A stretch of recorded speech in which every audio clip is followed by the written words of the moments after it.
अहिल्यानगर विधान परिषद निवडणूक जागा बिनविरोध होणार, आमदार संग्राम जगताप यांचा विश्वास। स्थानिक स्वराज्य संस्था मतदारसंघाच्या विधान परिषद निवडणुकीची रणधुमाळी सध्या चांगलीच रंगली आहे। या निवडणुकीमध्ये महायुतीचे उमेदवार म्हणून भाजपाकडून माजी मंत्री प्राजक्त तनपुरे हे मैदानात आहेत। त्यांच्या विरोधामध्ये काही उमेदवारांनी अर्ज दाखल केले असले तरी सर्व अपक्ष उमेदवार असल्यानं राजकीय वर्तुळामध्ये विविध चर्चांना उधाण आलंय।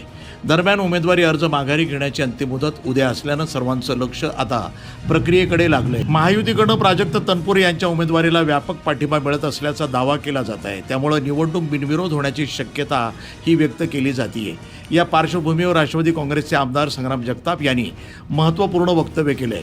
अहिल्यानगरची विधान परिषद जागा बिनविरोध होईल असा मला विश्वास आहे, असं त्यांनी म्हटलंय। त्यांच्या या विधानामुळे राजकीय चर्चांना उधाण आलंय। अर्ज माघारीच्या शेवटच्या दिवशी विरोधातील उमेदवार काय भूमिका घेतात याकडे सर्वांचं लक्ष लागलं असून निवडणूक प्रत्यक्ष मतदानापर्यंत जातं की बिनविरोध होते याचं चित्र उद्या स्पष्ट होणार आहे।